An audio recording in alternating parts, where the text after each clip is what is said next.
Tiens, vous avez vu comment il a fait chaud hier? Non l'ami, je vous parle pas des températures, ça c'est sûr, on a tous sué. Je vous parle bien évidemment des réseaux sociaux parce que oui, hier soir, PNL a lâché une nouvelle bombe. De toute façon, c'est simple, à chaque fois qu'ils publient quelque chose, à chaque fois qu'ils communiquent sur quelque chose, à chaque fois qu'ils envoient de la musique, ça fait l'effet d'une bombe. Mais hier, c'était assez particulier, on a eu la confirmation, Deux Frères était un album évolutif. Ce qu'il faut savoir, c'est que le 28, soit vendredi, il y a 4 nouveaux sons qui vont s'ajouter à Deux Frères. Hier, en fait, il y a eu une petite vidéo teasing qui est sorti avec des petits extraits des nouveaux sons qui arriveront. On a eu une petite particularité qui a un petit peu fait parler, c'est que pendant une semaine, ces 4 nouveaux sons seront exclusivement disponibles sur Apple Music. J'ai eu pas mal d'interrogations, il y a eu plein de gens qui se sont demandé pourquoi ça va être exclu Apple Music, etc. etc. Du coup, je me suis dit, je vais vous faire une petite vidéo pour vous expliquer 2-3 petites choses qui, je pense, peut être nécessaires. Avant toute chose, il faut saluer la performance de PNL parce que finalement, que t'aimes ou que t'aimes pas, PNL est en train de ravager tout ce qui se passe. Ils sont en train en fait de bouleverser les codes. Ils sont en train d'instaurer une dictature en France parce que vous allez voir que toutes ces techniques finalement de communication et de mise en place de stratégies avec les plateformes de streaming, c'est déjà mis en place du côté des Américains. Quand je vous disais que les Français n'avaient rien à envier aux Américains, c'était pas au niveau du marketing parce que c'est vrai qu'ils ont quand même quelques coups d'avance. Mais du coup, fallait saluer PNL parce que en premier semestre de 2019, PNL réalise le meilleur démarrage en termes de vente d'albums physiques dans le monde. Là, on parle du monde. Donc rien que pour ça, il faut respecter PNL. Maintenant, la question, c'est de savoir pourquoi ils ont choisi de réaliser cette exclusivité sur Apple Music. La réponse, ça va être toute simple. On va pas faire de la philo, on va pas parler chinois, parce que c'est une question d'argent. Je vais vous citer quelques exemples qu'il y a déjà eu. On va parler de Drake. Je sais pas si vous vous souvenez, mais lorsqu'il avait sorti l'album More Life, il y avait une écoute qui avait été réalisée d'abord sur sa radio qu'il a sur Apple Audio Sound, mais il avait aussi signé en fait un partenariat avec Apple Music et Spotify afin que l'album sorte sur les deux plateformes en exclusivité simultanément. Du coup, l'intérêt pour Drake, ça a été évidemment financier. Je pense qu'il a dû prendre un giga gros chèque de la part de ces deux plateformes. Et enfin, pour les plateformes, c'était la possibilité d'avoir des nouveaux abonnés, mais aussi la possibilité de pouvoir écouter les projets de façon gratuite parce qu'il y a toujours des offres sur ces plateformes. Voilà, vous pouvez consommer la musique de façon gratuite durant un mois et à l'issue de ce mois, vous permettre de vous abonner. Donc, ça permettait aussi à ces plateformes d'attirer des nouveaux clients, des nouveaux customers pour qu'ils puissent s'acclimater avec la plateforme et à la fin du mois gratuit ou de la semaine ou j'en sais rien, pourquoi pas procéder à un abonnement. Ça, c'est quelque chose qui a été déjà fait aux États-Unis. Je vais aller plus loin. Je sais pas si vous vous souvenez, mais l'album de Chance the Rapper, Coloring Book, c'était une exclue Apple Music durant 2 semaines. Durant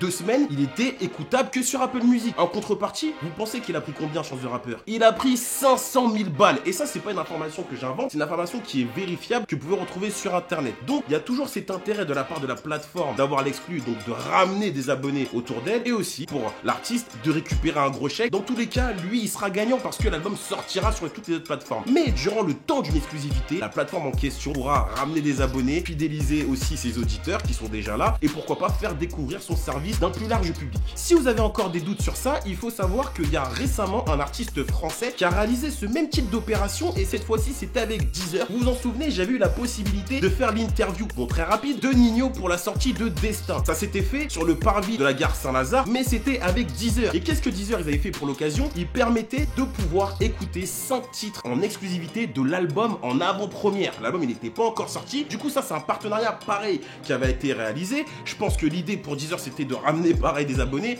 et pour Nino de récupérer un petit chèque pour l'exclusivité. Donc petit à petit on commence à rentrer dans des nouvelles stratégies. Ce qu'il faut vraiment savoir, et moi ça me fait kiffer, c'est quand je vois Booba qui parle du streaming, il t'en parle comme quelque chose de révolutionnaire, de très important, mais il a super raison parce qu'aujourd'hui la musique elle se consomme très rapidement via les smartphones. Le fait d'avoir des CD, d'avoir une collection, d'avoir un objet rare, ça se perd petit à petit, quoique t'as quand même certains artistes qui arrivent à vraiment être forts au niveau marketing et à faire en sorte que leur CD soit quelque chose de précieux et que limite t'as envie de l'accrocher dans ta collection ou dans ton décor. Mais vraiment le streaming, tout est dématérialisé, on veut avoir les choses rapidement sur nos téléphones en cloud pour pouvoir stocker nos données, nos informations, et vraiment le streaming c'est le futur, les artistes l'ont compris, c'est pour ça qu'ils font des partenariats avec certaines plateformes et que ces plateformes aussi en question lâchent des gros billets, c'est pas pour rien. Je sais pas s'il y aura un tout nouveau conseil de classe, mais on va parler de ces 4 nouveaux sons qui sortiront. Dites-moi ce que vous attendez justement de ces nouveaux sons de PNL. Est-ce que vous attendez pourquoi pas le hit de l'été, parce qu'on en parle là ces derniers temps. Ouais, il y a pas de chanson pour cet été, comment on fait? Nous on a envie de zouker les meufs et tout. Ah ouais, vous pensez qu'à ça hein? Mais